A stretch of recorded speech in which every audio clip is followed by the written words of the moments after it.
좀 올려주시죠.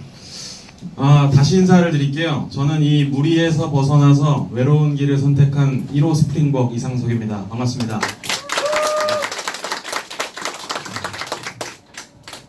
자, 오늘 제가 이제 말씀을 드리고자 하는 얘기는 크게 두 가지입니다. 두 가지예요. 첫 번째는요, 제가 여러분들에게 자신있게 말씀드릴 수 있는 경제 경영 분야에서의 변화를 말씀드립니다. 그러니까 우리가 현실 점검이라고 하죠. 그죠? 점검. 두 번째는 뭐냐? 여러분들이 여기 오셨는데 여러분들이 하시는 일에 대한 정체성의 얘기를 하겠습니다. 왜 하느냐? 이 일이 뭐냐? 이런 거죠. 이런 두 가지에 대해서 좀 말씀을 드리려고 합니다. 저는 제 소개를 좀 간단히 드리면요. 제가 대학 교수를 28살 때 됐습니다. 그래서 굉장히 일찍 됐죠. 지금 뭐 8년 이렇게 됐는데요. 대학 생활을 하면서 또 학생들을 가르치면서 느끼는 것 중에 하나가 제가 지금 삶의 모토로 또 가지고 있는 것이 제가 죽은 공부를 가르치는 것을 싫어합니다. 그죠? 학생들한테도 항상 세상에서 돌아가는 일들에 대해서 잘 인식시킬 수 있도록 노력을 하고 있습니다. 자, 그런데 중요한 건 그 가게 또는 여러 가지 많은 분들 자영업자들을 하시잖아요. 그렇죠? 그 일들 역시도 제가 경험을 할 필요가 있다 생각을 해서 지금 그 일도 지금 하고 있습니다. 또 하고 있는 일이 아까 전에 말씀드렸던 것처럼 라디오 방송도 하고 있고요. 그 다음에 한 달에 한 번씩 이 CEO들을 상대로 하는 매거진에다가 투고도 하고 있고 작가도 하고 있습니다. 그 다음에 이 3번째 책이 나왔었고 이번에 4번째 책을 준비해서 9월에 나오게 됩니다. 여러분들을 위해서 지금 준비를 하고 있고요. 네트워크와 관련된 여러 가지 사업에 대한 전반적인 얘기들을 또 다시 한번 책으로 정리를 해서 얘기를 하고 있고 내년 1월에는 투잡자를 위한 책도 준비하고 있습니다. 네, 그래서 저자 활동도 하고 있습니다. 여러 가지 활동들을 하고 있는데요. 제가 이렇게 살게 되는 여러 가지 이유가 뭐냐? 자, 이런 얘기도 오늘 이 강의를 통해서 다시 한번 말씀을 드릴 겁니다. 그러면서도 제가 항상 여기 와서 진짜로 빈말 아니고 말씀을 드리는 건데 사실 뉴스킨이라고 하는 기업은 저와도 좀 상관이 많은 기업입니다. 네, 저와 경험이 많고 또한 인연이 많고 그런데 그 중에서도 이 에이스그룹에서 하는 LY 스쿨 역시 제가 제일 애정을 가지고 있는 강의 중에 하나입니다. 한 달에 한 번씩 최근에 이제 강의를 완전 계속 와서 하고 있는데요. 개인적으로 저는 여러 가지 전국에 있는 강의를 뭐 주에 3회, 4회 이상씩 다니고 있고요. 다른 일도 많이 하고 있지만 개인적으로 이때 한 달에 한 번 첫째 주 수요일 날 오는 이날이 제 인생에 있어서도 올해 들어서 가장 저를 활력 그리고 또 기분 좋게 하는 날입니다. 왜 그럴까? 이런 얘기들도 오늘 제 강의를 통해서 들으실 수 있을 겁니다. 중요한 거는요. 저도 뉴스킨의 고객이었어요. 몇 년 동안 지금 15년째입니다. 되게 오래됐죠? 그래서 처음에는 이 뉴스킨이라는 기업이 뭔지도 모르고 제품도 전혀 몰랐고 그러면서 작년부터 이제 강의가 본격적으로 시작되고 인연이 더 가속화되기 시작했는데요. 자, 제가 왜 15년 동안 제품을 썼을까요? 당연합니다. 그냥 제품 좋아서. 그렇죠? 제가 믿기시지 않으시겠지만 초등학교 때 얼굴이 이랬어요. 지금 현재까지 그게 유지되고 있습니다. 에이질락이 됐어. 그렇죠? 왜 그런 거예요? 이 제품이 괜찮다라는 생각들을 하게 됐고 최근에는 진짜 티업도 많이 하고 있습니다. 너무 좋거든요. 실제로요. 근데 이 땀 좀 멈추게 하는 기능은 없나 진짜 모르겠어요. 그죠?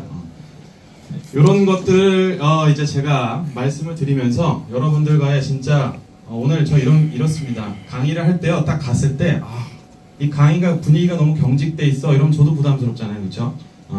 여러분들과 좋은 관계를 유지하는 사람이 돼. 그 누구보다 객관적으로 이 사업을 바라볼 수 있는 사람 그리고 그 사람이 얘기하는 거에 있어서 가치는 없습니다. 좋다 나쁘다가 아니라 여러분들 스스로가 판단하는 시간을 오늘 갖는 겁니다. 아시겠죠? 네. 그래서 오늘 이 한 80분에서 뭐 이렇게 이제 강의가 계속 될 텐데요. 오늘 마치는 시간이 2시 반 맞나요? 맞을 겁니다. 이 2시 반 될 때까지요. 제가 오늘 말씀드리는 건 일단 객관적으로 이 현실이 어떤가 이런 얘기를 한 다음에 여러분들이 하시려는 일이 과연 뭐냐 이런 얘기들을 좀 스킨십 있게 좀 해보도록 하겠습니다. 이 현실 점검 얘기를 하는 데 있어서요 제가 항상 빠뜨리지 않고 얘기하는 게 저희 가족의 얘기를 안 할 수가 없습니다. 그렇죠? 여기서 제가 아까 전에 소개에서도 잠깐 말씀해 주셨지만 저희 아버님의 성함이 이영건 박사십니다. 그렇죠? 2015년 9월 5일 날 이제 그 질병을 앓으시다가 돌아가셨는데요. 병명은 이제 암이었었죠. 하지만 2006년에 암이 이제 발견이 됐었고요. 약 10년 정도 투병 생활을 하셨었습니다. 그래서 가족 입장에서 이제 여러 가지로 돌보게 됐었죠. 더군다나 이제 제가 그 아버님과 가장 가까운 자식 중에 하나라서요. 제가 이제 아버님을 모시면서 나중에 임종까지 지켜보게 됐었는데, 제가 왜 아버님 얘기를 할 수밖에 없느냐, 그리고 제가 왜 강의나 여러 일들을 하게 됐느냐, 이런 동기에 대해서 말씀을 드리려고 하는 거예요. 사실 이영곤 박사님 굉장히 성공하신 분이었죠. 그냥 배경부터 말씀드리면요, 사실은 태어나자마자 버림을 받은 아이였었습니다. 그래서 집 앞에다 버리고 간 아이였었어요, 저희 아버님께서. 그래서 60세가 넘은 부모님, 홀어머니, 나중에는 이제 아버님이 바로 돌아가셨어요, 어릴 때. 그래서 홀어머니 밑에서, 초등학교도 안 나오신 할머니 밑에서 이 수원에 있는 그 수원 화성 아시죠? 거기에 이제 그 남문이라고 있습니다. 펠달문. 거기에 있는 지동시장에서 그 막걸리 집에 있는 60세가 넘으신 어머니 밑에서 계속 자라온 겁니다. 그래서 20살이 되셨을 때요, 할머니께서 이미 78세가 넘으셨었어요. 그래가지고 군대를 면제받으셨었습니다. 그 당시 때. 그 이후에 본인이 이제 그 어려웠던 배경, 가정 환경이 있다라는 거를 20살 넘은 다음에 아시게 된 거예요. 그때부터 본인이 생각했던 건 뭐였냐? 그 당시 때 자라나면서 이 시장에서는 집이 없잖아요, 그렇죠? 그러니까 그 가게 밑에 있던 단칸방에서 혼자 살았는데, 나는 나중에 꼭 성공하고 싶다라고 하는 열망으로 가득 차서 사셨던 분이에요. 그래서 실제로 24살 때 SK에 입사를 하고 나신 다음에 그 당시 때는 대학이 처음 생겼던 명지대학교에서 1회 졸업생이었었어요. 졸업을 하고 난 다음에, 그러니 얼마나 학교가 생긴 지도 얼마 안 됐으니까 다른 학교보다는 상당히 상대적으로 처진다는 생각이 들었을 거 아니에요, 그렇죠? 그래서 실제로 SK에 입사했을 때 동기가 한 명도 없었습니다. 자기 혼자였었어요. 그러니까 회사 생활을 하는 데 있어서 굉장히 투쟁을 했겠죠. 그래서 제가 어렸을 때 기억하는 저희 아버님은 어떠셨냐 하면요, 오늘 나가면 내일 들어오셨어요. 항상. 그리고 그날 새벽에 다시 나가시고. 그래서 출근 시간이 이랬습니다. 아침 새벽 5시 반에는 무조건 나가는 거예요. 5시 반에 나가려고 하면 몇 시에 일어나야 돼요? 4시 반엔 일어나야 되죠. 그렇죠? 운동도 하고 준비도 하고 이러고 나갑니다. 그러면 다음날 2시, 2시 반에 들어와. 다시 또 4시 반에 일어나. 몇 시간 자요? 2시간, 3시간 잤어요. 진짜로. 그렇게 생활을 해서 38살 때 대한민국 5대 그룹 내에서 최연소 이사가 됐습니다. 38세. 대단하지 않습니까? 조직 생활을 하면서 38살 때 이사가 된다. 굉장히 어려운 얘기죠. 그렇죠? 요거보다 조금 더 빨랐던 사람이 이명박 전 대통령이죠. 근데 이명박 전 대통령은 이 부장이라는 직급을 거치지 않고 그냥 승진이 된 겁니다. 과장을 하고 있다가 정주영 회장이 워낙에 능력이 있으니까 발탁을 한 거였는데, 박사님은 그러시지도 않았었어요. 조직 생활할 때 그냥 하나하나 다 올라간 겁니다. 그래서 이제 최연소 이사가 됐습니다. 38살 때. 그런데 문제는 뭐냐? 회사 생활을 하다가 43살에 회사에 위기가 옵니다. SK의 창업주였던 최종현 회장님이 폐암으로 돌아가신 거예요. 그러면서 인생이 아까 전에 송두리째 바뀌었다 이겁니다. 그걸 뭐라고 합니까? 터닝 포인트라고 하죠. 그렇죠?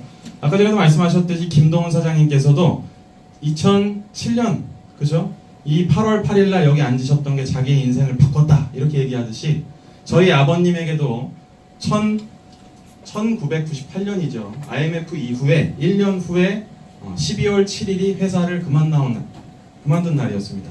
그날로 인해서 자기의 인생이 바뀌었다 이렇게 얘기를 하십니다. 그렇게 얘기를 했던 이유가 뭐였냐? 회사밖에 몰랐거든요. 진짜 가족보다 회사를 더 중요하게 생각하는 사람이었었습니다.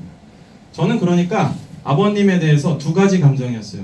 우리 아버지니까 너무 좋고 자랑스럽지만 한편으로는 이렇게 가족한테 신경을 안 쓸 수가 있구나. 그것도 애를 3명이나 낳았어. 그죠? 제가 막내였어요. 그러니 저희 어머님이 얼마나 힘드셨겠어요. 그렇죠? 네. 그런 생각들을 하면서 컸다는 겁니다. 그런데 43살에 그만두게 된 이유는 회사 안에서의 권력 다툼 이런 거였었습니다. 회장이 돌아가시니까 지금의 이 SK그룹도 좀 엉망이긴 하죠. 그 아들 누굽니까? 최태원. 그죠? 이 최태원 회장을 돌보기 위한 또 세력들이 생겼죠. 그렇게 되면서 최태원 회장을 세우기 위해서 젊은 신진으로 회사 안에서 떠오르고 있던 사람들을 자연스럽게 정리할 수밖에 없었다. 이런 상황이었습니다. 어쨌든 개인적으로 말씀을 드리면, 그래서 저희 아버님이 24년 동안 몸담았던 회사에서 금방 그만두고 자기 일을 모색하게 됩니다.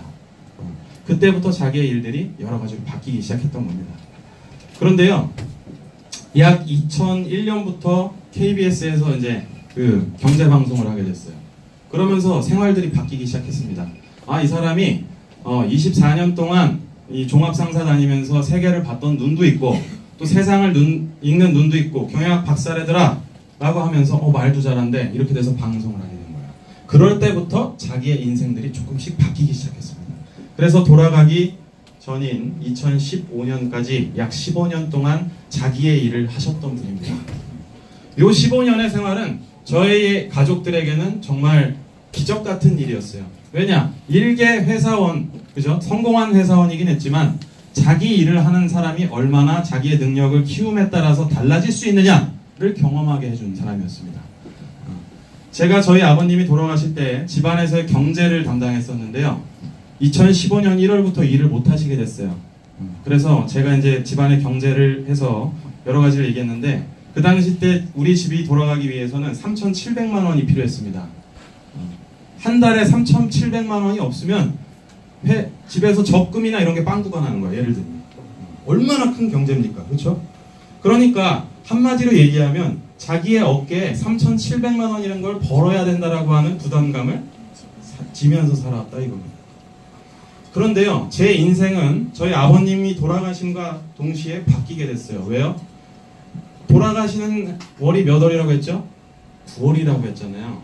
그러니까 약 1월부터 9월 동안 누워 계시는 동안에, 돌아가시는 동안에도 가족들에게 대한 미안함 이런 얘기보단 가장 큰 걱정이 뭐였냐? 이렇게 물어보면 한마디로 경제였다는 얘기입니다.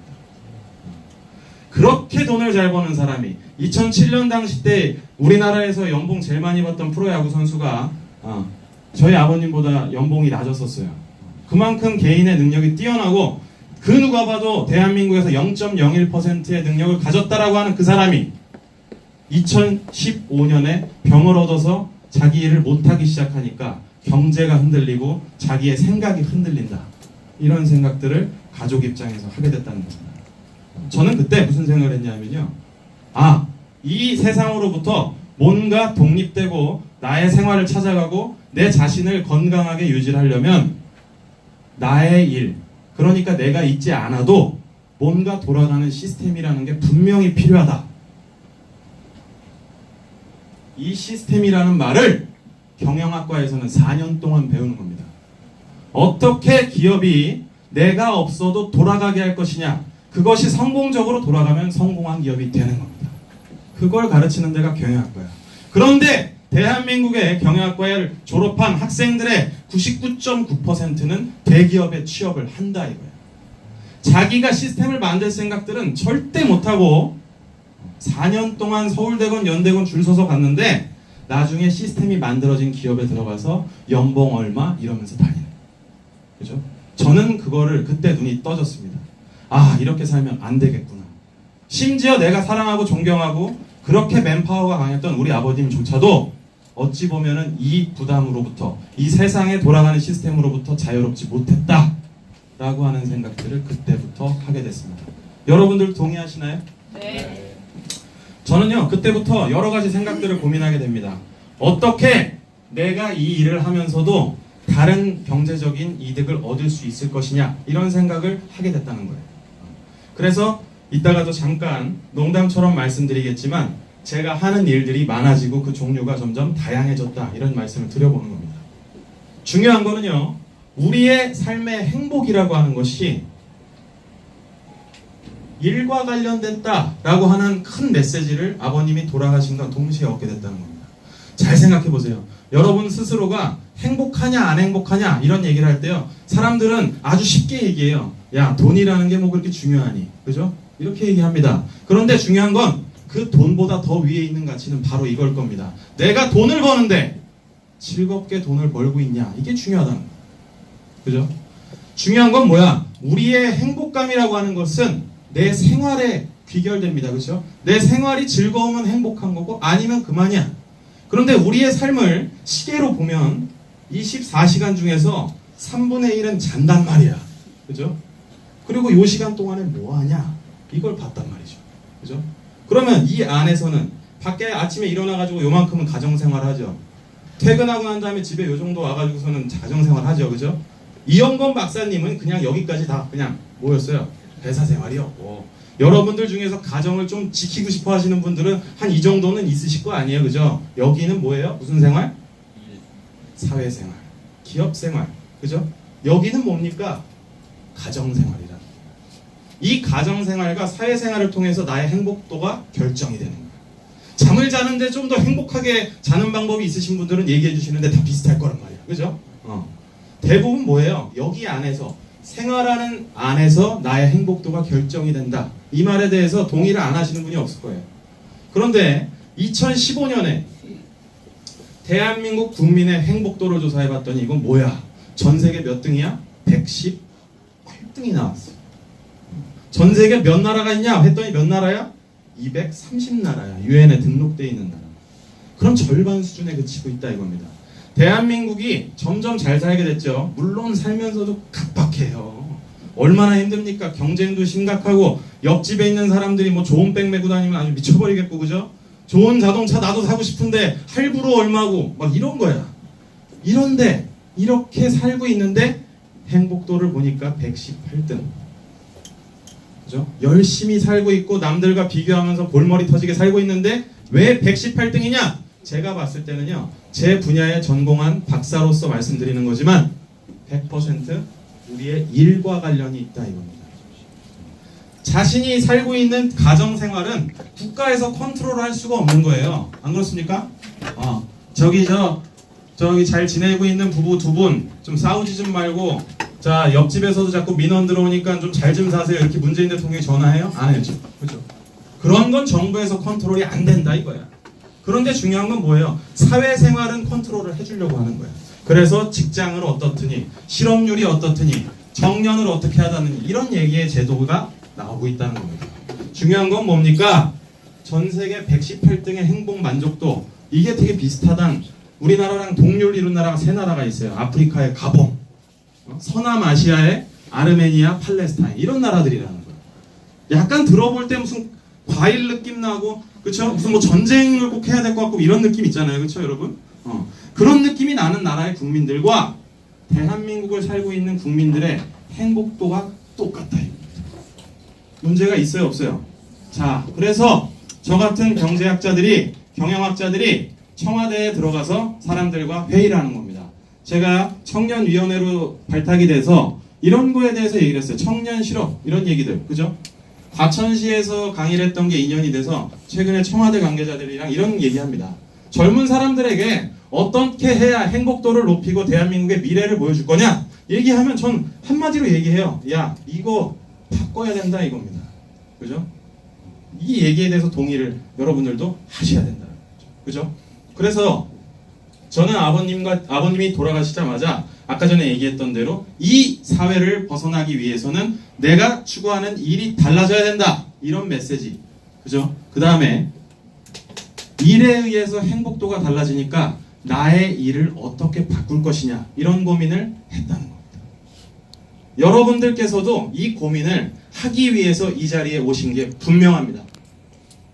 여기에 오셨기 때문에 어떻게 앞으로 살아갈 것이냐. 나의 나이는 사실 중요하지 않다는 거예요. 여러분, 제가 진짜 뼈저리게 느낀 것 중에 하나가 나올 때의 순서는 있지만 갈 때의 순서는 정해져 있지 않다는 거를 제 가족을 보면서 느꼈습니다.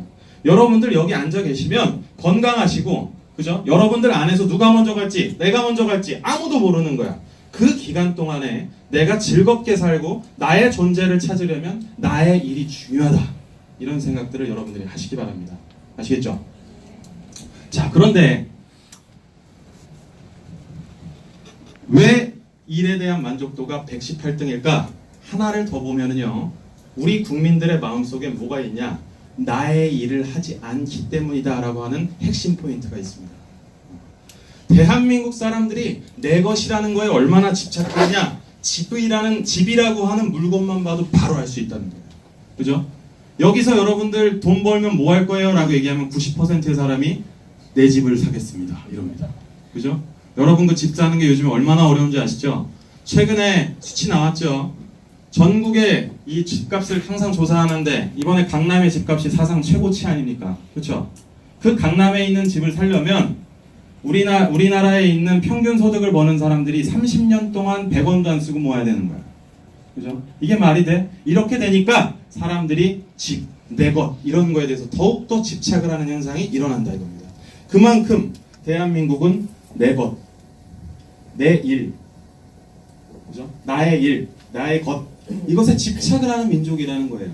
그런데 잘 생각해보면 여러분들이 회사 생활하시면서 느끼는 것 중에 가장 큰 얘기는 야 내가 이거 열심히는 하는데 이게 내 일이 맞나?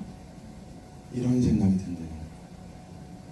야 내가 열심히 했으면 우리 가정, 우리 가족들, 내가 사랑하는 사람들도 다 같이 잘 살아야 되는데 그냥 돈만 받고 있는 거 아닌가? 이런 생각들이 회사에 들어간 다음에 신입사원들은 점점 빨라지는 거예요. 예전에는요 회사에서 그냥 교육만 시키면 6년이건 5년이건 열심히 하는 기간이 길었어. 근데 최근 사람들은 어떻게 해요? 야 그거 네 거 아니래더라. 부모님한테 이미 들으니까 6개월 만에 그만두는 사람이 신입사원 중에서 35%입니다. 얼마나 이탈률이 빨라요. 그렇죠? 그래서 제가 기업에 교육을 가면요 신입사원 교육할 때 꼭 그래요. 회사에 좀 더 머무르게 해주십시오. 이렇게 얘기를 합니다. 이 강의를 듣고 이탈률이 낮아지면 감사하겠습니다. 이거. 근데 웃깁니다. 공부를 잘하고 좋은 학교 다니고 여태까지 공부를 열심히 했던 사람들은 자기가 선택해서 좋은 회사를 가는 거예요. 그런데 요즘에 청년 실업률 몇 퍼센트? 9.8%예요. 9.8%. 실업자 중에서 10%를 차지해요. 장기 백수 18만 명. 4개월 이상 일을 못하는 사람들이 그렇게 많습니다. 전국에 있는 실업자가 100만 명이 넘습니다. 그런데 누구들은 선택해서 가는데 잘 생각해보면 그 일도 너의 일이 아니다 이겁니다.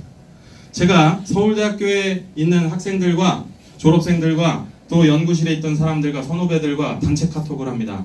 최근에 가장 큰 이슈가 뭡니까? 이렇게 물어보면요 제가 단언코 얘기하는데 5년 뒤에 나 뭐 하지? 이겁니다. 서울대학교건 헬베건 하버드건 예일이건 다 필요 없다는 거야. 자기 일에 대해서 지금은 다니고 있고 지금 현재는 나의 펀치력이 강하지만 그 사람들도 정작 고민하는 거는 10년 뒤엔 내가 뭐 하고 있을까? 내가 이렇게 아무 준비 없이 사는 게 의미가 있나? 100세 시대라는 데다 10년 뒤면 45세밖에 안 되는데 어떡하지? 이런 얘기들을 하고 있다는 거예요. 그래서 어저께 신문을 또 뉴스를 봤죠. 집에 와가지고 제가 제일 먼저 하는 게 뭐예요? 씻고 딱 TV를 딱 틀어요. 그래서 뉴스를 쫙 봅니다. 뉴스에서 나왔던 맨 뒤에서 하는 얘기가 이거 아닙니까? 대한민국의 베이비 부머, 대한민국의 발전을 이끌었던 세대에서 최근에 가장 큰 트렌드가 뭐야? 이렇게 물어보면 70세, 80세 넘으신 분들이 택배하러 다니고 재취업을 한다 이겁니다. 그게 답이에요? 그게 답입니까 여러분? 그렇게 물어보고 싶은 거야. 그죠? 사회적인 리더라면 여기에 대해서 책임을 지고 방향성을 제시를 해줄 수 있는 게 정치인이고 리더다. 조직의 리더다. 전 이렇게 보는 겁니다. 그죠? 여러분들, 그래서 저는 얘기합니다. 사회에서 여러분들이 잘 갈 수 있는 방향을, 판세를 기울여주는 거는 정부에서 해야 될 일이야. 그런데 정부에서 문재인 대통령이 한 명 한 명한테 전화하면서 야, 이렇게 해. 이렇게 지도할 수 있어요, 없어요? 그거는 못하는 겁니다. 그럼 어떻게 해야 돼요? 판세를 보고 자신이 자신의 인생을 갖고 나가야 되는 거예요. 그 정도까지는 선진국 시민들이 해야 될 문제다. 전 이렇게 봅니다. 무슨 일만 안 터지면 정부를 욕하는 사람들이 있습니다. 그거는 너무 무책임한 행동이야. 그죠? 정부는 거기에 대해서 큰 방향을 제시하고 판세에 대해서 읽어주는 거지 나의 입에다가 고기 넣어주고 밥 넣어주는 데가 아닙니다. 그럼 어떻게 해야 돼요? 여러분들께서 준비해야 된다 이겁니다. 이거에 대한 얘기, 내 것, 내 일, 이거에 대한 얘기를 오늘 지금 말씀을 드리고 있는 겁니다. 자, 그런데 여러분들이 이 LOI 스쿨 오시기 전에 항상 이 경제, 일 이런 얘기를 하면은 로버트 기요사키 얘기를 들어보셨을 거예요. 들어보셨죠? 네. 제가 좀 심각하게 나가고 있는 것 같은데 그래도 여러분들의 눈빛이 살아있으니까 너무 다행이에요. 이 땀이 나는 보람이 있습니다. 지금 개장했어요. 그죠? 워터파크 지금 멈추지 않고 계속 나오고 있습니다. 무슨 샘물처럼. 자, 세상에 하는 일들을 이 4분면 안에 넣을 수 있다 이거야. 저는 이 얘기를 듣고 저 사람이 진짜 좀 괜찮은 말을 했네. 이렇게 해서 제가 강의할 때 좀 씁니다. 자, 세상에 하는 일들을 보니까 어떤 쪽이에요? 여기 어디요? 뭐죠? 그렇죠. employee라고 하죠. 그렇죠. 직장인들이야. 노동자들. 여긴 뭐예요? self-employed. 그죠? 자영업자들이다. 이렇게 얘기를 합니다. 여기 뭡니까? 비즈니스 오너. 그죠? 맞죠? 여긴 뭡니까? 인베스터. 투자자. 이겁니다. 자, 이 안에서 해결이 안 되는 사람들은 4차 산업 이후에 생긴 변종들이야. 그리고 제가 봤을 때 4차 산업혁명의 안에서 헬베건 나오건 뭐 직장에 뭐가 어떤 직업이 뭐 바뀌었든 간에 절대 여기 안에서 벗어나지 못한다 이겁니다. 여러분 중에서 혹시 이거에 대한 사분면에 대한 이해가 부족하신 분들은 다른 책이나 강의를 들으셔서 꼭 한번 확인해 보시기 바랍니다. 지금 아주 간략하게 말씀을 드릴게요. 일하는 사람들 딱 4개 부류 중에 하나다 이겁니다. 하나, 만들어진 회사로부터 한마디로 얘기하면 월급 받는 사람 이겁니다. 종업원들. 저는 여기에 포함이 돼 있어요. 제가 하는 일 중에서 이렇게 월급 받는 일 뭐 하죠? 그렇죠. 따박따박 나옵니다. 25일 되면은. 그죠? 잠깐 스치고 지나가는 거야 25일 날. 그죠? 25일. 직장인들이 가장 좋아하는 날들이 21일, 25일 이런 거 아니에요. 그죠? 그래서 우리가 좋아하는 날에 맞춰서 신용카드 하는 사람들도 좋아하겠죠. 잠깐 스쳤다 와 이렇게. 그렇죠? 그런데 이 25일 월급을 받는 사람들의 기본은 뭐예요? 회사를 다니면서 내가 일한 만큼 노동과 시간을 바꾸는 거다 이겁니다. 결국 시간과 일, 노동을 바꾸는 일 이걸 얘기합니다. 자, 그런데 자영업은 뭡니까? 회사에 고용되어 있지 않고 내가 사업체를 한번 차려보는 거야. 그래서 또는 사업체는 뭐건 간에 나와 시간과 일을 바꾸는 걸 얘기합니다. 대부분의 아주 대표적인 직종이 뭐예요? 전문 직종입니다. 또는 프리랜서라고 얘기를 하죠. 그죠? 제가 여기 일도 하고 있습니다. 뭘 하죠? 강사를 하죠. 아주 똑똑합니다. 진짜 똑똑해요. 제가 진짜로 심각하게 말씀드리는 건데 저희 아버님께서 이거에 대한 대처가 못 되셨던 것 같아요. 시간당 200, 300, 400을 받으니까 내가 셀프 인플로이라는 생각을 못 했던 거예요. 셀프 인플로이와 인플로이의 가장 큰 차이는 시간을 들이지 않으면 노동 대가가 들어오지 않는다. 그죠? 진짜 뛰어난 프리랜서가 있어요. 그래서 내 시간을 들여가지고 일을 했더니 거기에 합당한 강사료를 줘요. 이런 사람들, 그러니까 여러분들이 뭐 랠리나 이런 데서 보게 되는 강사들, 명문 강사들, 이런 사람들은 시간과 노동을 바꾸는 사람이다 이겁니다. 다만 회사에 들어가서 일을 하는 사람들은 월급을 받는 거고 내 능력이 있는 사람들은 내가 시간과 노동을 바꾸는 거야. 그죠? 여기까지 이해가시죠? 그런데 비즈니스 오너는 뭐냐 이거야. 이건 한마디로 얘기하면 삼성병원에 누워있는 이건희다 이렇게 보면 됩니다. 삼성전자가 2017년에 사상 최대 실적을 냈습니다. 제가 대학을 다닐 때요, 2000년대 초반에 항상 이 경영학과 교수들이 물어보면 세계 최고의 IT 기업이 어디냐 이렇게 물어보면요, 그 당시 때도 애플과의 그런 논쟁이 있었습니다. 소니. 저는 항상 얘기했어요. 삼성전자가 앞으로 탑이 될 거다. 무조건. 내 눈으로 봤을 땐 100%였거든. 삼성전자는 여러분들이 생각하는 것보다 훨씬 더 강력한 회사입니다.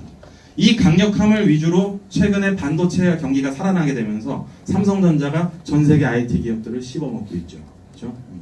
그런데 이건희 회장은 3년 전부터 정신을 잃고 삼성병원에 누워있다 이거예요.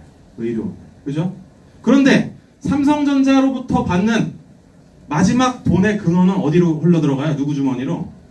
이건희, 이재용한테 간다는 얘기예요. 왜냐? 주주니까. 비즈니스의 오너니까. 그죠? 그래서 삼성전자가 최근에 벌어들였던 큰 돈이 2017년이 가장 크다는 겁니다. 누워있은 지 3년 만에 그냥 누워서 이건희가 열심히 일을 했겠어요? 주문을 외웠겠어요? 안 그래요? 그냥 아파가지고 누워있는 거야. 무슨 생각하는지도 모르는데 자기 삼성이라고 하는 시스템 안에서 굴러가는 거야. 그죠? 굴러가는 거야. 알아서. 삼성전자 안에 있는 사장단과 임원진이 사람을 어떻게 뽑고 투자를 어떻게 할 것이고, 삼성전자라고 하는 이 회사의 종업원을 어떻게 뽑고, 사람을 어떻게 내보내고, 퇴직금은 어떻게 줄 거고, 다 정해가지고선 시스템을 돌리는 거예요. 그래서 제가 항상 얘기하는 게 하나 있어요. 재벌들을 감옥으로 보내면 안 된다라고 주장하는 사람들한테 이 얘기를 합니다. 말이 되니? 이거야. 그죠? 만약에 비즈니스 오너 한 명에 의해서 회사의 명운이 갈리는 회사가 있다. 그러면 주식을 빨리 팔아야 되는 거야. 그죠? 좋은 회사일수록 한 명에 의한 명운이 없어져야 된다 이겁니다. 뉴스킨이라고 하는 기업이 한 명의 사람의, 한 명의 사업자에 의해서 좌지우지되는 약한 기업이라면 여러분들 당장 나가셔야 됩니다. 그런 데는 없어요. 알겠죠? 대한민국, 세계를 주무를 수 있는 기업들의 특징은 한 명의 힘이 약화되어 있는데 모두가 즐길 수 있고 모두가 그 안으로부터 가치를 가질 수 있는 기업, 그런 기업이 성공을 한다 이겁니다. 그런데 어쨌든 간에 이 비즈니스 오너, 내가 그냥 노동을 하진 않지만 투자에 의한 기회 비용을 받는 겁니다. 마찬가지로 투자는 뭡니까? 인베스터. 내가 자본과 시간을 들여서 이것에 투자를 했고 이거에 대해서 결과가 어떻게 될지 모르지만 리스크를 부담하는 걸 얘기합니다. 위험이라는 말이 있잖아요. 참고로 이거 경영학과에서도 많이 쓰는 말인데요. 여러분 리스크에 투자한다 이런 얘기 하잖아요. 그렇죠? 리스크라는 얘기는요. 내가 투자를 했을 때 얻거나 잃어버릴 수 있는 그 가능성을 얘기하는 겁니다. 얻을 수도 있고 잃어버릴 수도 있어요. 그죠? 그래서 많은 사람들이 주식시장에 투자에 도전하시잖아요. 저도 도전하고 있습니다.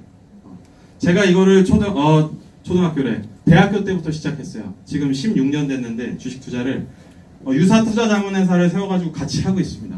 여의도에 있는 분들과 굉장히 제가 관련이 있고 또 제가 지식이 있다고 생각하는데 항상 얘기하는 건 그겁니다. 함부로 덤비지 말아라 이런 얘기입니다.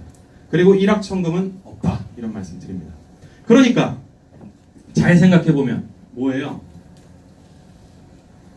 여기에 있는 사람들이 전체 세계의 95%를 차지하는데 이 사람들이 자기의 사업을 못하고 있다 이겁니다.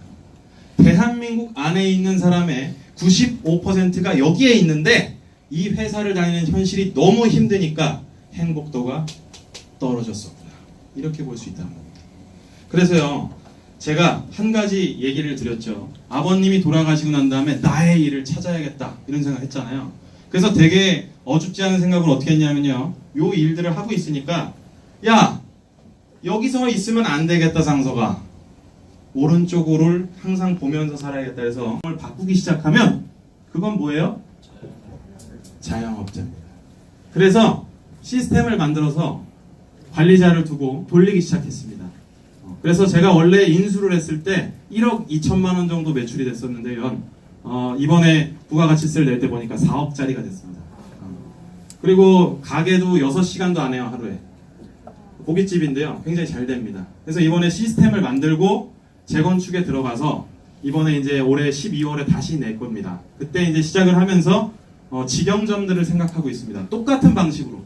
제가 거기에 시간을 들이지 않지만 시스템에 의해서 돌아갈 수 있는 경제구조를 시험해보고 있습니다. 이게 오른쪽을 보는 삶의 차이입니다. 저는 이렇게 생각을 하거든요.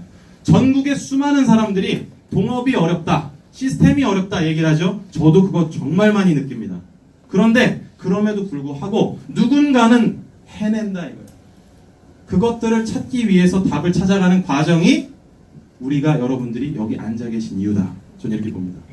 여러분들도 다 권리소득이라고 얘기하시는 거, 그리고 자기의 사업을 하기 위해서 관심이 있어서 지금 이 자리에 있는 거 아닙니까?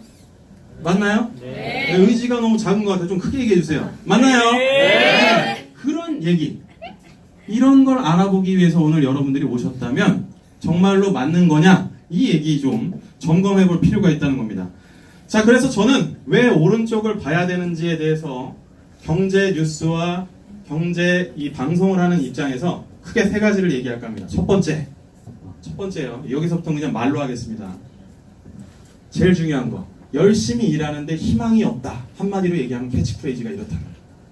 증거들을 얘기해 볼까요? 첫 번째, 우리의 노동 시간이 엄청나게 다른 국가들에 비해서 너무 강력하다 이겁니다. 얼마나 일합니까? 이렇게 봤더니 대한민국 1년에 2124시간을 일합니다. 이렇게 얘기하니까 저게 몇 시간이야? 잘 기억이 안 나. 느낌이 안 나. 그렇죠? 비교할 게 필요하겠죠? 전 세계에 가장 일을 많이 하는 국가가 있을 거 아니에요? 어딜까요? 멕시코. 어디예요? 그렇죠. 2208시간. 228시간. 그렇죠? 3위가 어디예요? 그리스입니다. 2048시간. 2000시간을 넘는 나라가 평균 3나라밖에 없다 이거. 230개국 중에 2000시간 일하는 나라가 대한민국을 포함해서 3나라밖에 없다 이겁니다. 그런데 웃긴 건 뭐야? 이게 2014년 결과야. 2013년, 12년을 살펴봤더니 과연 누가 1등을 했을까요? 여러분 느낌이 오잖아요? 딱 제가 이렇게 물어보잖아요. 느낌이 뭐예요? 어디야? 그렇죠. 자랑스러운 대한민국입니다. 대한민국은 여태까지 이 통계가 집계된 이후에 8년 동안 1등을 하다가 2014년에 2등으로 뺏긴 거예요. 그런데 이때 뺏긴 것도 이유가 있습니다. 국제노동기구 ILO에서요, 이 노동시간을 측정하는 방식을 바꿔라 그래서 주말 근무를 포함하지 않았던 거예요. 주말 근무를 포함하면 우리가 단연 몇 등? 1등이에요. 좋죠, 기분? 이런 거예요. 그런데 전 세계에서 평균 일하는 OECD에 잘 사는 나라들을 평균을 봤더니 몇 시간이야? 1770시간이다 이겁니다. 하루의 정규 노동 시간을 8시간으로 봤을 때요, 대한민국 사람들은 전 세계 노동자들에 비해서 한 달 하고도 20일 동안 일을 더 많이 합니다. 그러니까 한마디로 얘기하면 여러분들이 OECD의 아무 개 나라에 살았으면 10월 중순이면 일이 다 끝난 거야. 그때부터 노는 겁니다. 이렇게 되는 거야. 심지어 제일 적게 일하는 나라가 있을 거 아니에요? 어디예요? 1371시간의 독일이야. 이놈들도 대단하죠. 전 세계 3위의 국가 경쟁력을 가졌는데 일은 더럽게 안 합니다. 그죠? 대한민국 사람들이 3일 일하는 거를 이틀 만에 해결해 버려요. 얼마나 여유롭겠습니까? 그렇죠? 자, 근데 너무 기가 막힌 건 이런 강력한 노동 시간에도 불구하고 대한민국의 일하는 거에 대해서 만족도는 아까 얘기한 것처럼 전 세계 118등이다. 그죠? 문제예요? 아니에요? 문제야. 두 번째, 일만 열심히 하고 노동만 열심히 시키면 되겠는데 회사도 금방 잘라. 이걸 뭐라 그래요? 근속연수라 그러죠. 제가 봤을 때는 노동시간도 문제긴 한데요, 대한민국 국민들이 워낙에 부지런하니까 일에 대한 가치를 중요하게 생각하는 사람들이 많잖아요. 그렇죠? 그렇기 때문에 이런 국가적인 성향도 좀 나오긴 하는데 아시아 국가들이 이게 높거든요. 일본 이런데. 그런데 근속연수는 우리가 정하는 게 아니잖아. 이게 아주 심각해요. 30대 기업들 중에서 20년을 넘게 다니는 기업이 기아자동차밖에 없는 걸로 나타났어요. 올해 초에 제가 방송을 직접 했던 내용입니다. 30대 그룹 중에서 가장 근속연수가 짧은 기업이 어디야? 이렇게 물어보니까 GS 리테일이야. 4.9년. 회사를 다닌 다음에 정규직하고 4.9년 만에 회사를 나옵니다. 이거 저 먹으라고 주신 거예요? 네. 고맙습니다. 그런데 여러분들이 알고 있는 이마트 아시잖아요. 5.9년. 그리고 우리 대한민국을 대표하는 아까 전에도 얘기했던 이건희의 그 기업이 어디죠? 삼성전자 10.1년을 다닙니다. 근속연수. 자, 30대 기업 빼고 그냥 노동자들의 평균을 얘기했어요. 몇 년 다니냐? 83세까지 살고 48살에 은퇴를 하는 걸로 나타났습니다. 이거 굉장히 심각한 거죠.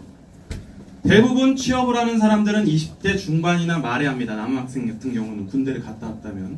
그런데 여학생들은 20대 중반에 한다고 칩시다. 그럼 25세 때 만약에 취업을 했어요. 그러면은 은퇴년이 언제라고? 48세니까 한 3년 다니는 겁니다. 회사. 23년 다니는데 몇 세에 죽어요? 83세 지금까지. 앞으로 몇 세에 죽는데? 100세. 100세 시대에 대한 희망과 낭만을 버려라. 저는 이렇게 얘기합니다. 앞으로 17년을 더 사는데 17년 동안 뭐 할 겁니까? 이게 중요하다는 거예요. 미치겠는 거죠. 생각만 해도. 그죠? 여러분, 제가 진짜 어제 가슴 아팠던 게 그 뉴스에서 한 그 노인이 나오셨는데 뭐라 그러냐면, 아이들 5을 키우느라 아이들에게 집도 해주고 뭐도 해주느라 자기가 가진 게 하나도 없는 거야. 그래서 지금 최저 빈곤층에 해당되시는 분인데 밥을 먹는데 진짜 고추장하고 쌀만 먹는 거. 그 사람을 얘기 들어보니까 한국전력에 있던 상무였대. 가슴이 아파요, 안 아파요? 이게 여러분들이 아닐 거라는 보장이 있어요, 없어요?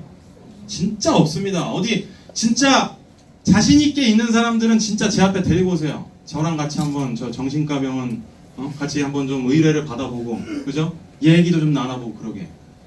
자기에게 준비가 되어 있지 않는 사람들은 앞으로 이럴 가능성이 굉장히 높다 이거야. 근데 더 무서운 건 2016년에 수치인 거고요. 이게 2014년에는 81세까지 살았는데 53세에 은퇴하는 걸로 나왔단 말이야. 무슨 얘기예요? 근속연수가 5년 짧아졌어요. 그런데 사는 거는 2년. 그죠? 근속연수가 더 빠른 속도로 줄어들고 있다라는 거예요. 문제예요? 아니에요? 문제야. 그러니까 정부에서도 네트워크 마케팅이나 파이프라인 사업에 대해서 관심을 가질 수밖에 있다 없다? 있다라는 얘기입니다. 왜 미국의 빌 클린턴 대통령이 연두교소에서 네트워크 마케팅 사업자, 업자들에 대해서 감사를 표했냐? 확실한 거야. 대한민국보다 30년이 빠른 경제거든요. 미국은 이미 이렇게 살아요. 살면서 직업을 6.7번 바꿉니다. 근속연수가 짧아요. 미국처럼 경쟁이 치열한 나라는 전 세계에 아무도 없다 이거예요. 미국이 그렇게 좋아 보여요? 아니에요. 미국 가서 살면 경쟁이 얼마나 치열한데요. 저희 누님께서 미국의 교수인데 진짜 사람들을 아주 죽여먹는데, 경쟁을 시킨대. 심지어 교수마저도. 그래서 이 실험실을 자기가 경쟁에서 살아남지 못하면 문 닫고 나가게 돼. 사업체처럼 만든다. 과학자예요. 브레인 사이언스. 주립대 교수야. 그 정도면 대한민국에서도 서울대건 카이스트건 헬베건 어디 가서 편하게 교수할 텐데 미국은 그렇지 않다는 얘기예요. 무슨 얘기예요? 경쟁시키면서 끝까지 가봐. 이러는 데를 부추기는 나라다 이거야. 그죠? 우리 대한민국 더 이렇게 될 가능성 있다 없다? 있다라는 얘기입니다. 그래서 여러분, 노동시간은 긴데 근속연수는 짧아. 그러니 열심히 일했는데도 나중에 회사에서 나를 보장해주지 않는다라는 생각이 드니 하루하루가 답답해. 퇴근하면서도 가슴을 쳐. 자기 전에도 이렇게 살아서 5년 더 살아봤자 뭐하나? 뭐 할 거 없나? 이렇게 되는 거야. 자연스러운 과정이죠. 그죠? 그러다 보니까 행복도가 떨어져. 애들은 크는데 애들이 더 크면 학원도 보내야 되고 대학도 보내야 되고 이것저것 다 해야 되는데 어떻게 이걸 감당하나? 그때까지 내가 회사는 다닐 수나 있을까? 이런 생각들을 하니까 잠이 안 오는 거예요. 그러니까 건강이 안 좋아져. 그러니까 삶의 퀄리티가 떨어져. 제 얘기에 동의하세요? 이겁니다. 두 번째, 제가 얘기했던 자기 일을 찾아야 된다라고 했던 큰 얘기예요. 지금까지 얘기했던 건 열심히 일하는데 희망이 없다 이 얘기였잖아요. 그죠? 두 번째는 뭐냐면요, 중간층이 사라진다 이런 얘기예요. 이런 얘기를 좀 더 섹시하게 뭐라고 합니까? 중간층이 없어. 이걸 뭐라 그래요? 양극화라고 하지 않습니까? 여러분, 양극화. 제가 정말 자신 있게 얘기하는데 대한민국의 양극화 수준은 전 세계 탑 수준입니다. 미국이 양극화가 크다 이렇게 얘기하는 사람이 있는데 미국은 이미 경제가 커 있는 상태에서 최고 부자와 최고 저빈층의 차이가 많이 날 뿐이지 사실 실질적으로 대한민국 경제 구조를 가진 이 정도 사이즈에서 이 정도 양극화는 없다 이거야. 증거 보내드릴게요. 첫 번째, 가계부채가 1,400조를 넘었습니다. 입이 꼬이는 거 봐봐요. 얼마나 높으면 이렇겠습니까? 수치를 말씀드릴게요. 1,400조. 1년에 대한민국 국가의 정부 예산이 400조가 안 됩니다. 그러니까 국가 예산의 3년치가 넘는 돈이라 이거야. 올해 처음으로 400조를 넘겼거든요. 국가 예산이. 그러면 대한민국 3년을 운영하고도 남을 돈이 빚이다 이겁니다. 그 빚을 누가 짊어지고 있어요? 국민들이 짊어지고 있어요.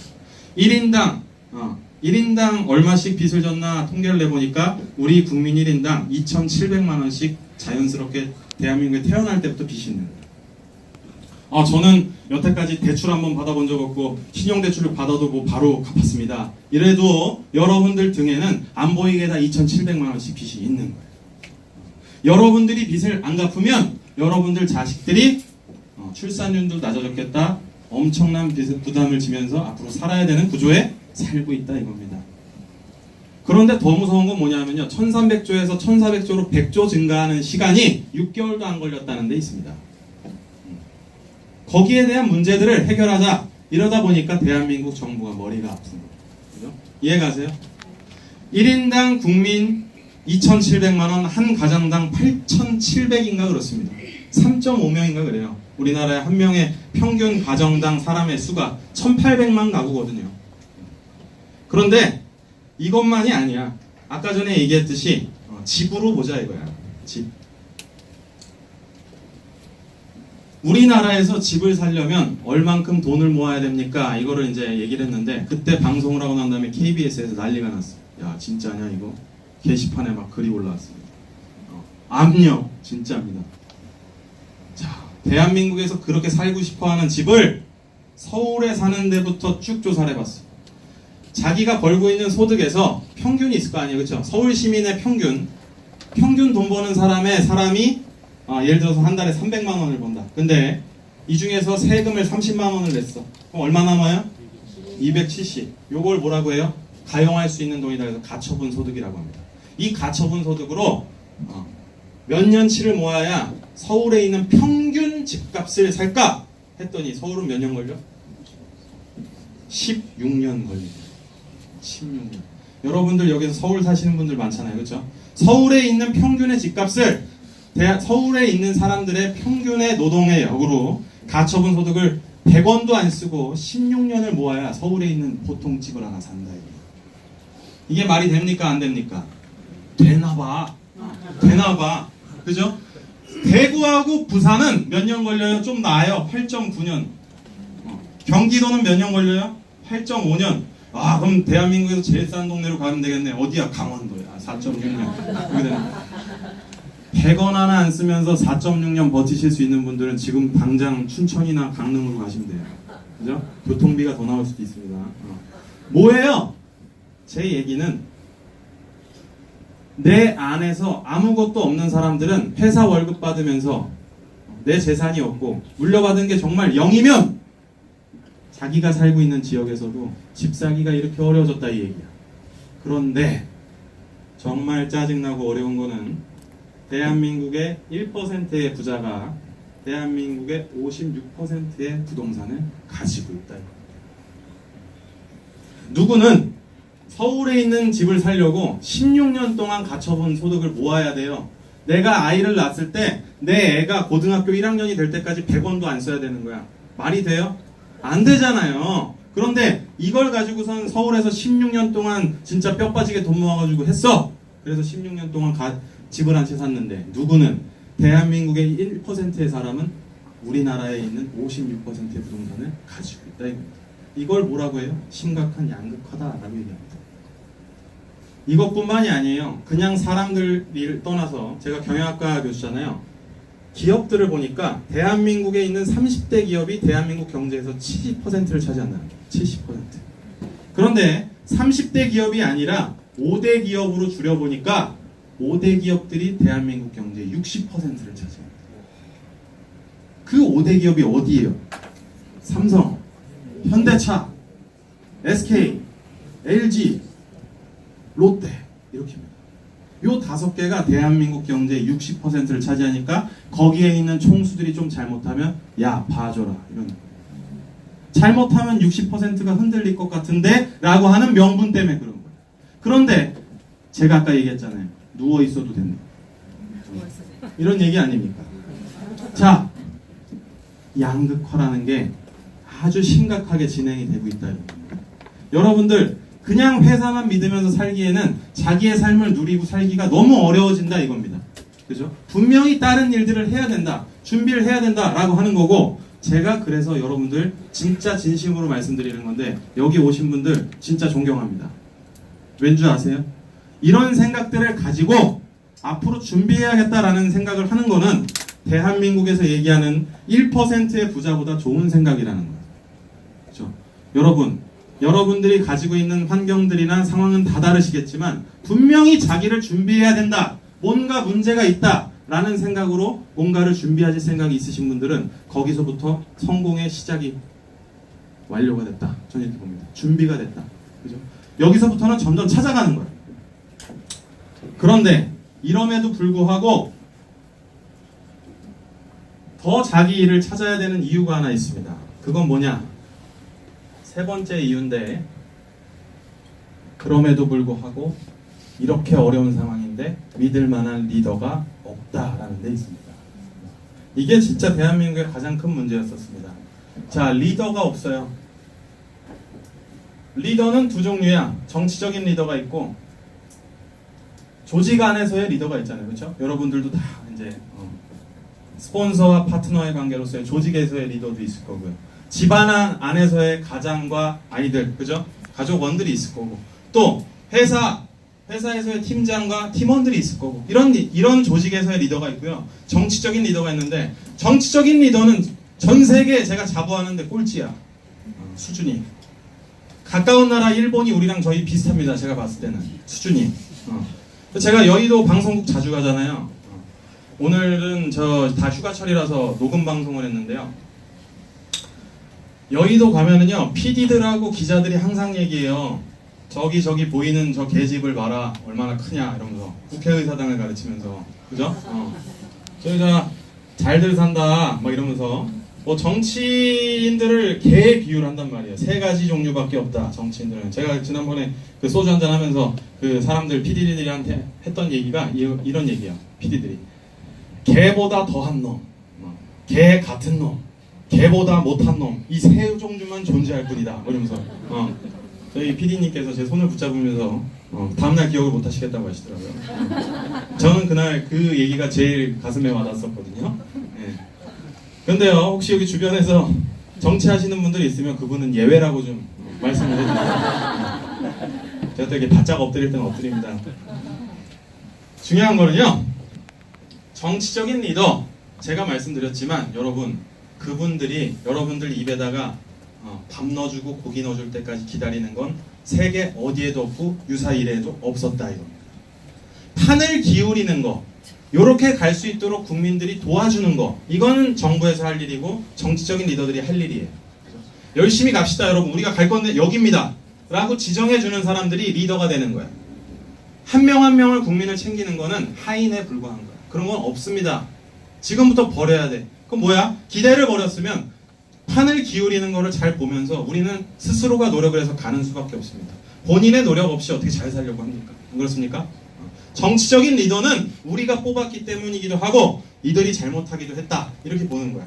그런데 중요한 건 뭐예요? 조직적인 리더도 너무 부족하다. 역량이 너무 부족합니다. 어떨 때 부족하다고 느끼냐?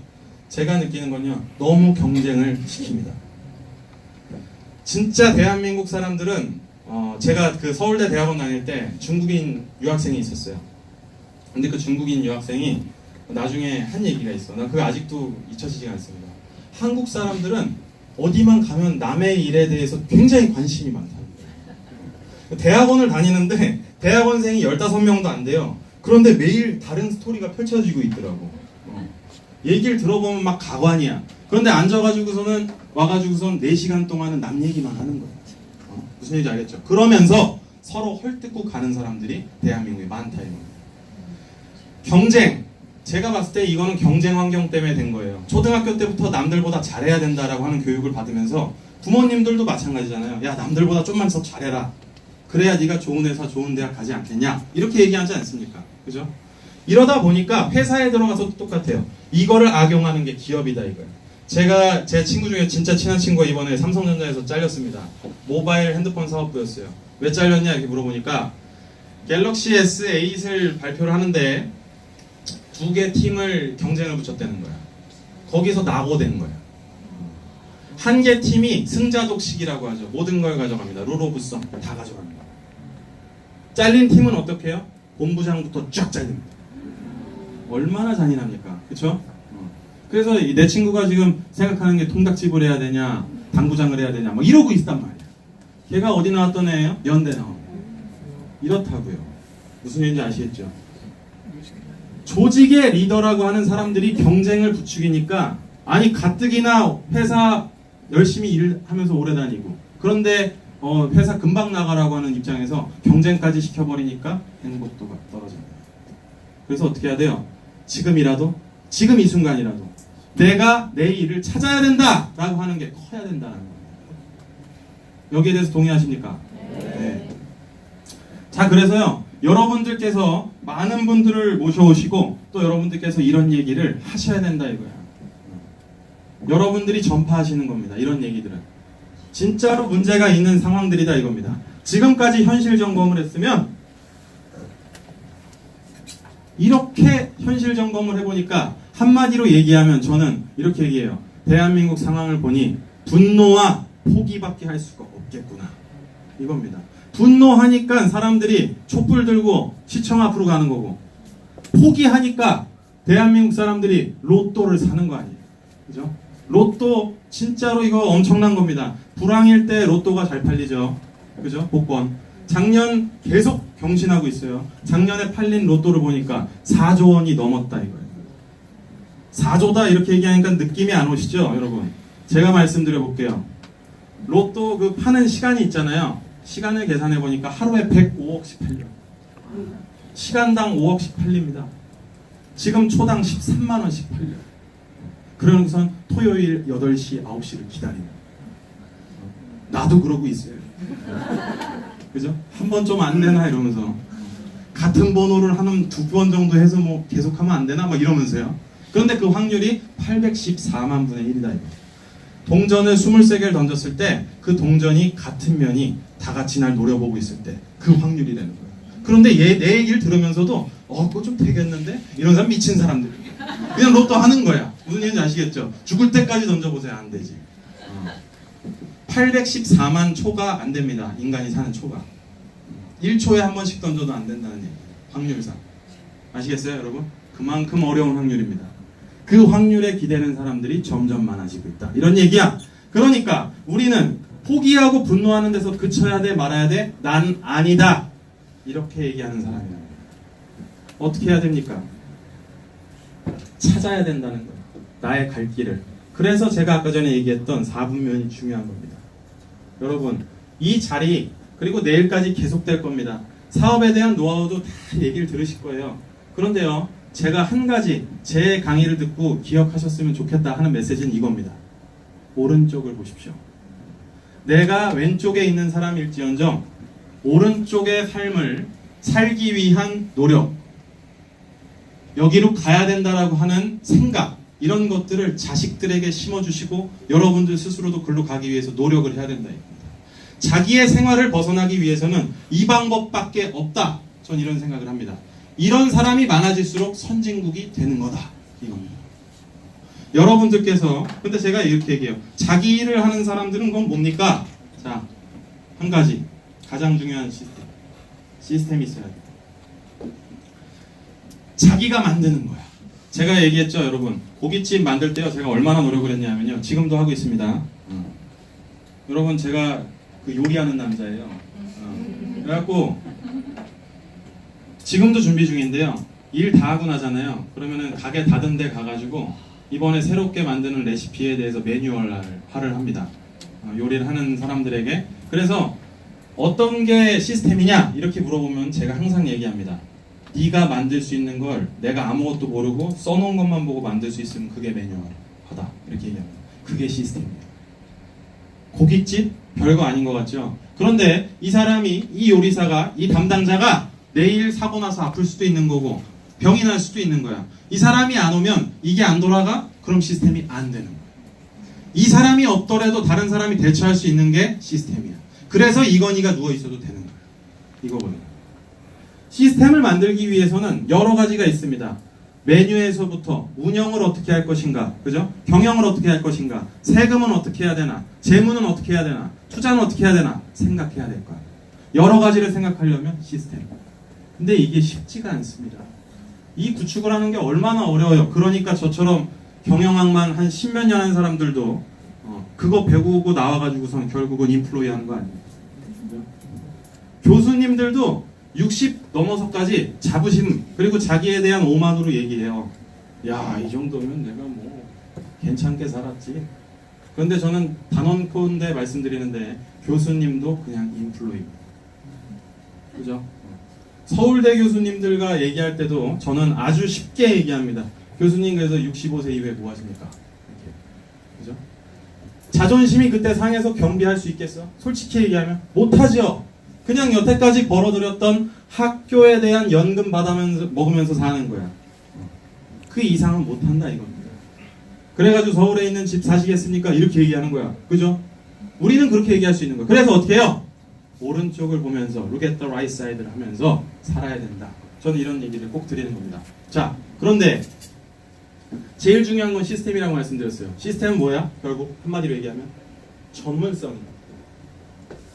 전문성. 아무나 갖출 수 있는 게 아니라는 얘기입니다. 제가 강의를 하지만 여러분 강의는 이영건 박사의 아들이기 때문에 해요. 천만의 말씀입니다. 저를 처음에 봤을 때 많은 사람들이 이영건 박사의 아들이다 이렇게 얘기를 해서 강의를 처음 세워요. 그러면 사람들의 평가는 이래. 이영건 박사에 비해서 어떻더라, 다르더라, 어떤 게 부족하더라. 그죠? 근데 그 부족함이 너무 컸어. 그럼 다시는 그런데 안 세웁니다. 그죠?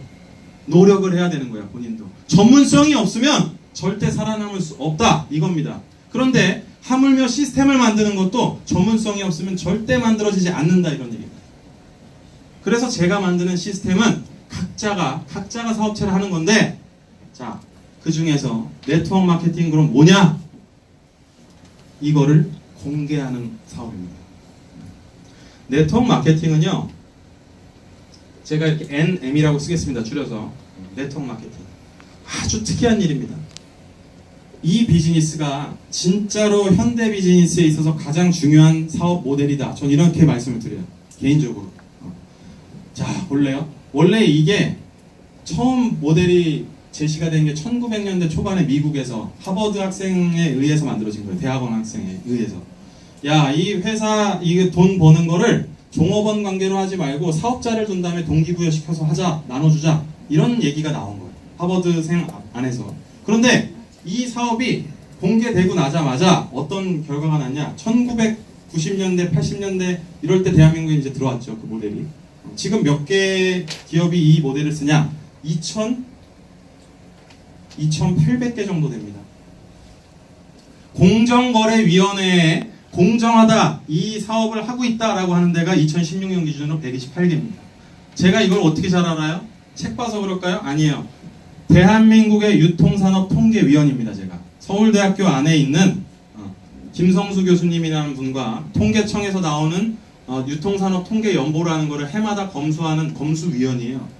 그런데 더군다나 저는 네트워크 사업을 맡기 시작했습니다. 제가 3년 전부터. 그러니 대한민국 안에서 벌어지고 있는 경제, 그리고 그 안에서 소매, 그런데 그 안에서의 또 네트워크 마케팅은 제가 진짜 그냥 돋보기로 보고 있듯이 보고 있는 겁니다. 그런데 대한민국 안에서 이 사업을 채택하는 기업들이 점점 더 늘고 있다 이거. 이 얘기는 뭐야? 사업을 하는데 돈이 된다 이런 얘기입니다.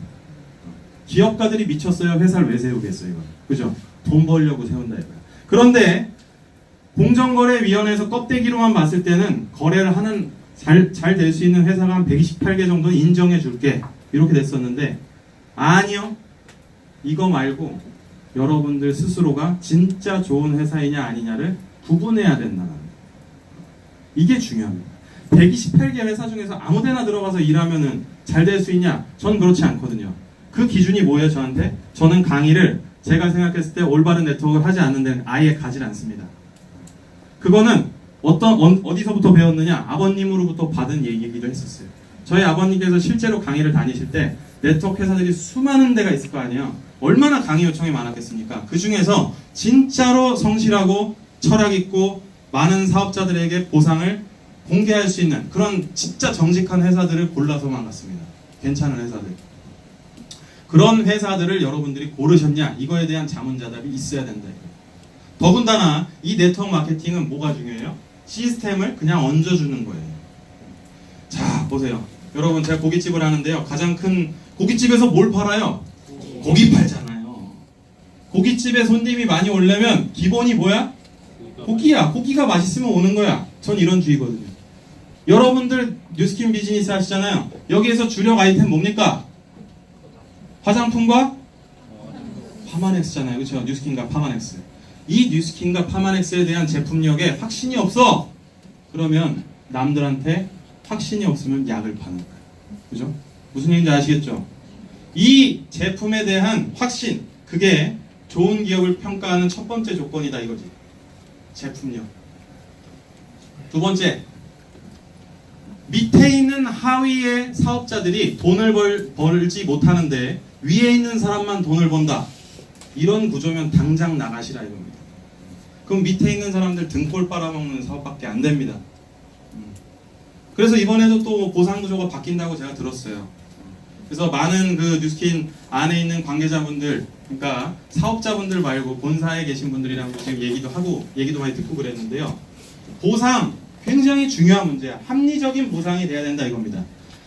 전국에 2,800개의 지금 전국에 2,800개 정도의 네트워크 마케팅 모델을 쓰고 있는 기업들이 있겠지만 이 중에서 이거 못하는 기업들이 아예 절반 이하다 이거.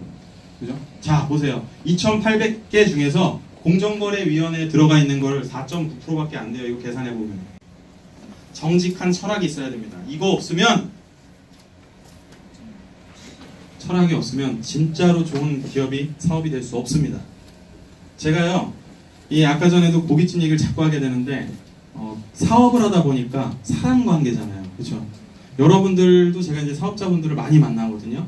그러면 그분들이 하시는 얘기 중에서 제일 뼈가 사무치게 와닿는 말들이 뭐냐? 사람 관계가 제일 어려워요. 이런 얘기를 합니다. 원래는 평소에는 나랑 친분이 있고 알던 사람이었기 때문에 사업을 시작했고 고객과 그렇죠? 네트워커였기 때문에 이 관계로서 시작을 했는데 시작을 하다 보니까 스폰서와 파트너 관계가 되기도 하고 그 안에서의 서로 티격대는 것도 생기고 그죠? 마찬가지입니다. 저도 시스템을 돌리려다 보니까 너무 어려운 일들이 많습니다. 관리자와의 불화도 있을 수도 있는 거고 그 안에서의 여러 가지 어려움들도 조정해 나가는 것도 필요합니다. 중요한 건 뭐예요, 여러분? 이런 정직한 철학이라든가 생각이 없으면 그냥 모래알 흩어지듯이 팍 부서진답니다. 우리가 왜 이 일을 하느냐? 그래서 중요하다는 겁니다. 정직하게 좋은 제품들을 많은 사람들에게 공개하고 팔 수 있는 그래서 여러분들이 스스로가 사업을 번창시킬 수 있는 일을 해야 된다 이거죠.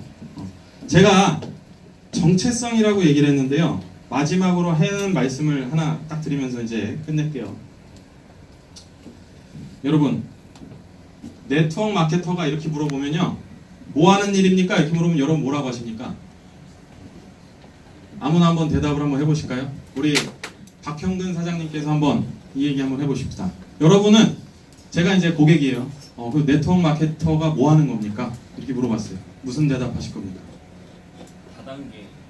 다단계. 좀 더 괜찮은 대답 없을까요? 자, 여러분 제가 이렇게 말씀드릴게요. 네트워크 마케팅이잖아요. 그쵸? 제가 대학에서 마케팅이라는 수업을 가르칩니다. 실제로. 마케팅이 활동이 뭐냐 이렇게 얘기하면요. 딱 세 가지 단어로 끝나요. 고객, needs and wants라고 합니다. 원하고 필요로 하는 것. needs and wants. 제품과 서비스를 하는 활동. 그래서 activity라고 합니다. 한마디로 딱 얘기를 하면요. 마케팅이라는 건 뭐냐면은 고객들이 뭔가를 원하거나 필요로 하는 거를 회사에서 알아차려서 제품과 서비스를 제공하는 모든 활동을 얘기한다. 이렇게 얘기하는 게 미국의 American Association 거기서 얘기하는 AAA라고 하는 업체에서 얘기하는 마케팅의 정의다 이거예요. 그런데 우리는 그 앞에 뭔 말이 붙어? 네트워크. 그래서요. 요 얘기를 할 때 이렇게 얘기합니다. 고객이 원하고 필요로 하는 것을 네트워크를 통해 이 얘기입니다. 그죠? 네트워크를 통해 이 일이 여러분들이 하시는 직업입니다. 여러분 제가 정말 잘 알고 있는 얘기인데요. 사업을 하실 때 주변의 반대도 있을 수 있어요. 심지어 가족들마저도 야 너 뭐 하는 거야? 할 수 있습니다. 그런데 내가 하는 일에 대한 정체성이 확실하지 않으면 언젠가는 흔들릴 수 있다 이겁니다. 좋은 기업을 선택하셨어요? 이 조건에 의해서? 그러면 두 번째, 내가 하는 일이 뭔지에 대해서 자신 있게 얘기할 수 있어야 된다 이겁니다. 그죠? 여러분들께서 당신이 하시는 일이 뭡니까? 라고 물었을 때 당신이 하는 사업에 대해서 확실하고 또 절도 있게 전달할 수 있는 사람들이 굉장히 큰 신뢰를 주는 거죠. 그죠? 여러분 스스로가 흔들리고 있지 않냐? 이런 얘기를 저는 많이 생각을 하게 된다는 겁니다. 여러분, 고객들에게 원하고 필요로 하는 것, 여러분들이 예뻐지게 하고 건강해지게 하는 그 좋은 제품, 이것들을 정말 네트워크를 통해서 다른 사업에 비해서 자본도 많이 들이지 않고, 그죠? 많은 부분에 있어서 종업원도 없이, 투자에 대한 리스크도 없이 여러분들 스스로가 이 사업을 진짜로 좋은 철학을 가지고 할 수 있다면 LOI 스쿨 끝날 때까지 많은 부분에 있어서 전문성을 더 확보하시고 앞으로 스폰서와 파트너 관계에 있어서도 도움을 받으시면서 사업을 무조건 오른쪽으로 가기 위해서, 여러분, 저는 네트워크 사업만이 이건 답이 아니다 이렇게 봅니다. 하지만 자기 일을 하면서 시스템이 있고 그 시스템을 알려줄 수 있고 함께 갈 수 있는 사업은 진짜 많지 않다 이런 말씀 드려봅니다. 여러분, 저는 오른쪽을 보기 위해서 여러 가지 일들을 시도 중이죠. 그런데 하면서도 항상 어려움을 느껴요. 그리고 심지어 이런 생각도 해봅니다. 내가 나중에 여러 가지 일들을 할 텐데 제 꿈이 뭐냐? 직업을 한정하지 않는 삶이에요. 직업을 한정하지 않는 삶 안에서 나도 나중에 네트워크 사업 진짜 난 괜찮을 수 있을 것 같아 이렇게 생각하는 사람이거든요. 이런 사람들이 많아질 수 있게 대한민국에서 열려있고 리더가 되는 사람들에게 제가 밀고 끌고 땡기면서 알려드릴 테니까 여러분들도 여러분들 사업에서 분명히 보통 사람들이 성장할 수 있다, 성공할 수 있다 이런 모습들을 보여주면서 우리가 서로 같이 갔으면 좋겠습니다. 오늘 2017년 이 8월에 LOI 스쿨이 여러분들 인생에 있어서 정말 중요한 터닝 포인트가 되셨기를 바라겠습니다. 자, 이제 이 강의를 지금 이제 좀 마치어볼까 하는데요. 여러분들 오늘 더우신데 진짜 수고 많으셨습니다. 앞으로도 더 좋은 그런 기회로요. 여러분들과 꼭 찾아뵙는 이상석이 되겠습니다. 반갑습니다. 감사합니다. 다시 반갑다 그러면 큰일 날 뻔했어요.